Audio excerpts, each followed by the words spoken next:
বাংলাদেশিদের ভিসা দেওয়া নিয়ে যা বলছে ভারত, তারা চাই আমরা ফাঁদে পা দিই, বললেন মির্জা ফখরুল। এনসিপিকে পরামর্শ দিলেন সালাহ উদ্দিন। এবং সর্বশেষ জানাবো, সমাবেশে নেতাকর্মী আনতে ট্রেন ভাড়া করেছে জামাত। এতক্ষণ শুনলেন সংবাদ শিরোনাম, এবারে বিস্তারিত। বাংলাদেশিদের ভিসা দেওয়া নিয়ে যা বলছে ভারত। গত বছর আওয়ামী লীগ সরকারের পতনের পর থেকে বাংলাদেশে ভারতের স্বাভাবিক ভিসা কার্যক্রম বন্ধ হয়ে যায়। তবে বাংলাদেশের নাগরিকদের এখন উল্লেখযোগ্য পরিমাণ ভারতীয় ভিসা দেওয়া হচ্ছে বলে দাবি করেছে নয়াদিল্লি। নিয়মিত সাপ্তাহিক ব্রিফিংয়ে এক প্রশ্নের জবাবে একথা বলেন ভারতের পররাষ্ট্র মন্ত্রণালয়ের মুখপাত্র রণধীর জয়সওয়াল। তিনি বলেন, আমরা তো বাংলাদেশে ভিসা দিচ্ছি, নানা কারণে ভিসা দেওয়া হচ্ছে, উল্লেখযোগ্য পরিমাণে দেওয়া হচ্ছে। তিনি আরো বলেন, যেসব কারণে ভিসা দেওয়া হচ্ছে তার মধ্যে বিভিন্ন ভ্রমণ, মেডিকেল, ইমার্জেন্সি, স্টুডেন্ট ইত্যাদি আছে, কিন্তু সম্প্রতি বাংলাদেশিদের ঠিক কত সংখ্যক ভিসা দিয়েছে তা নির্দিষ্ট করে বলতে পারেননি জয়সওয়াল। এই সংক্রান্ত এক প্রশ্নের জবাবে তিনি বলেন, এটা আমাকে জেনে বলতে হবে। তারা চাই আমরা ফাঁদে পা দিই, বললেন মির্জা ফখরুল। দলের নেতাকর্মী সহ দেশবাসীকে সজাগ থাকার আহ্বান জানিয়ে বিএনপির মহাসচিব মির্জা ফখরুল ইসলাম আলমগীর বলেছেন, নির্বাচনের জন্য একটি ইতিবাচক পরিবেশ সৃষ্টি হলেও পরিকল্পিতভাবে তা ব্যর্থ করার চেষ্টা চলছে। ফেব্রুয়ারি নির্বাচনী সময়সূচি ঘোষণার আগে থেকেই ষড়যন্ত্রকারীরা সক্রিয় হয়ে উঠেছে। তিনি বলেন, লন্ডন বৈঠকের পর থেকে বিএনপিকে ফাঁদে ফেলার ষড়যন্ত্র শুরু হয়েছে। তারা চাই আমরা উত্তেজিত হয়ে প্রতিবাদ করি, তাতে তাদের ফাঁদে পা দিই, কিন্তু আমরা তা করব না। সহনশীলতার সঙ্গে পরিস্থিতি মোকাবেলার আহ্বান জানিয়ে নেতাকর্মীদের উদ্দেশ্যে বিএনপির মহাসচিব বলেন, ধৈর্যের সঙ্গে পরিস্থিতি মোকাবেলা করতে হবে, ফাঁদে পা না দিয়ে জনগণকে সঙ্গে নিয়ে গণতন্ত্র প্রতিষ্ঠার আন্দোলন চালিয়ে যেতে হবে। ৭১ ও ৯০ এর পরে ২০২৪-এর জুলাই দেশে গণতান্ত্রিক উত্তরণের একটি নতুন সম্ভাবনার দ্বার খুলে দিয়েছে উল্লেখ করে মির্জা ফখরুল বলেন, এই বিজয়ের কৃতিত্ব জনগণের, কোনো গোষ্ঠীর একার নয়, সবাই নেমেছিল গণতান্ত্রিক রাষ্ট্র গঠনের জন্য। এখন কেউ কেউ একক কর্তৃত্ব বা কৃতিত্ব দাবি করেছেন, কিন্তু প্রকৃত জয় ছিল দেশের মানুষের। বিএনপির হাত ধরে দেশের সবচেয়ে বড় অর্জনগুলো এসেছে জানিয়ে বিএনপির মহাসচিব বলেন, বিএনপি কখনো ফেসিবাদের সামনে মাথা নত করেনি। ২০,০০০ নেতাকর্মী বিচার বহির্ভূত হত্যার শিকার হয়েছেন, তবু সংগ্রাম থামেনি। তিনি বলেন, জুলাই আন্দোলনে ছাত্র দলের ১৪২ জন কর্মী শহীদ হয়েছেন, কিন্তু এখনো তাদের নাম গ্যাজেটে অন্তর্ভুক্ত হয়নি। আহত ব্যক্তিরা যথাযথ সহায়তা পাচ্ছে না বলে অভিযোগ রয়েছে। দলের শীর্ষ নেতৃত্ব এই বিষয়গুলো গুরুত্ব দিয়ে দেখবেন। বিএনপির ভারপ্রাপ্ত চেয়ারম্যান তারেক রহমানকে নিয়ে সামাজিক মাধ্যমে কুরুচিপূর্ণ প্রচারের নিন্দা জানিয়ে মির্জা ফখরুল বলেন, তারেক রহমানকে নিয়ে এত অপপ্রচার চলছে কেবল ভয় থেকেই, কারণ তিনি জাতীয় নেতা হয়ে উঠেছেন। এনসিপিকে পরামর্শ দিলেন সালাহ উদ্দিন। বাংলাদেশের গণতন্ত্রের জন্য অনেক বেশি অবদান রাখতে রাজনীতির ময়দানে আরও অভিজ্ঞতা সঞ্চয় করার জন্য জাতীয় নাগরিক পার্টিকে পরামর্শ দিয়েছেন বিএনপি স্থায়ী কমিটির সদস্য সালাহ উদ্দিন আহমেদ। তিনি বলেছেন, অত্যন্ত সতর্ক পদক্ষেপের সঙ্গে বাক্য চয়ন এবং রাজনৈতিক কর্মসূচি প্রণয়ন করা প্রয়োজন। গোপালগঞ্জে এনসিপির উপর হামলার প্রসঙ্গ টেনে সালাহ উদ্দিন আহমেদ বলেন, আমরা প্রত্যাশা করি ফেসিবাদী পতিত শক্তি গোপালগঞ্জে হোক আর যেখানে হোক গণঅভ্যুত্থানের শক্তির উপর হামলা করার সুযোগ ও সাহস পাবে, কিন্তু হামলা হয়েছে। এনসিপিকে পরামর্শ দিয়ে বিএনপি সিনিয়র নেতা বলেন, বাবারা রাজনীতির ময়দানে আরো অভিজ্ঞতা সঞ্চয় করার জন্য আমরা সব সময় পরামর্শ দিয়েছিলাম, আজকেও দিচ্ছি, নসিহত করছি।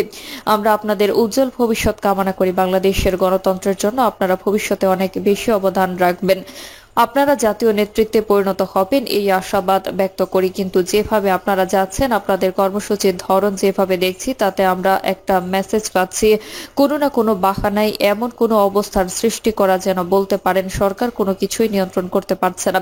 এই সরকার নির্বাচন কিভাবে দিবে? আর কিছু কিছু প্রশ্ন তো আপনারা ইতিমধ্যেই তুলেছেন। এই নির্বাচন কমিশন নিরপেক্ষ নয়, কেন শাপলা প্রতীক দিল না? শাপলা প্রতীক না দিলে কি নির্বাচন কমিশনের বিরুদ্ধে আচরণ করা চলে যায়? শাপলা প্রতীক না দিলে কি নির্বাচন কমিশনের বিরুদ্ধে আচরণ করে চলা যায়? প্রশ্ন রেখে সালাউদ্দিন আহমেদ বলেন, জাতীয় প্রতীকের মার্কা ছাড়া কি বাংলাদেশে আর কোনো মার্কা ছিল না? এই প্রশ্ন তো আমরাও করতে পারি। যারা বলেছেন ধানের শীষও তো জাতীয় প্রতীকে আছে, কিন্তু ধানের শীষ মার্কাটা যেটা আছে সেটা নির্বাচন কমিশনের তফসিলে আছে। সেই তফসিল অনুযায়ী ১৯৭৮ সালের আগে সেই মার্কা বিদ্যমান ছিল। সেই মার্কা নিয়ে আজ পর্যন্ত কেউ প্রশ্ন তোলেনি।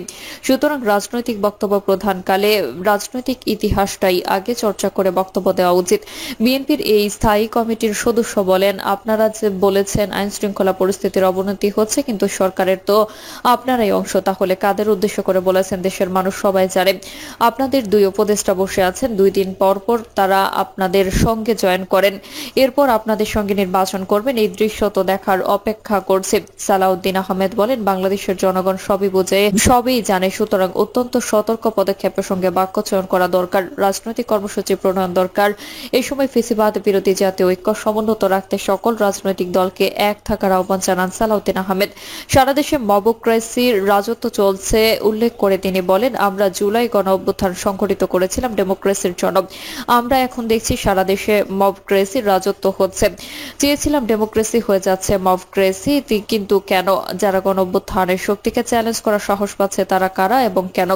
এই দুই কেন এর জবাব হচ্ছে সরকারের নির্লিপ্ততা এবং আইন শৃঙ্খলা পরিস্থিতি নিয়ন্ত্রণে তাদের ব্যর্থতা। ডক্টর ইউনূসের নেতৃত্বাধীন অন্তর্বর্তী সরকারের প্রতি বিএনপির সহযোগিতা প্রদানের কথা উল্লেখ করে তিনি বলেন, আজকে গণ অভ্যুত্থানের সব দিকে চ্যালেঞ্জ করা হচ্ছে, বিভিন্নভাবে পরিকল্পিতভাবে ইস্যু সৃষ্টি করে সেই ইস্যুর মধ্য দিয়ে বাংলাদেশ ফেসিবাদ বিরোধী গণতান্ত্রিক আন্দোলনের ঐতিহ্যবাহী সংগঠন বিএনপিকে কলঙ্কিত করার একটি অপচেষ্টা লক্ষ্য করা যাচ্ছে। কারা এগুলো করছে? কারা ফেসিবাদের আগমন চায়, বাংলাদেশে ফেসিবাদের প্রত্যাবাসন পুনর্বাসন চায়, যারা বাংলাদেশে গণ অভ্যুত্থানের শক্তিকে চ্যালেঞ্জ করার এবং বিভিন্ন ইস্যু সৃষ্টি করে গণ অভ্যুত্থানের শক্তিকে কলঙ্কিত করেছে তারা।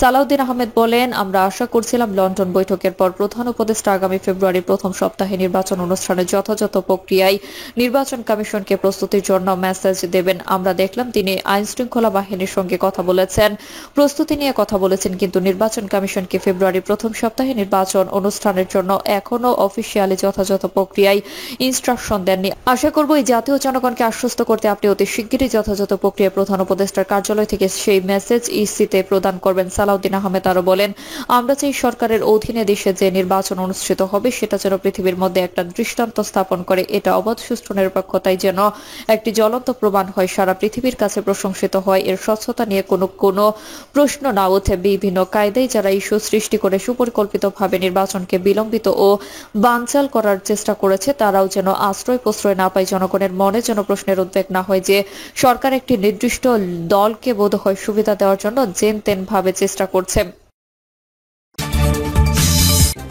সমাবেশে নেতাকর্মী আনতে ট্রেন ভাড়া করেছে জামাত।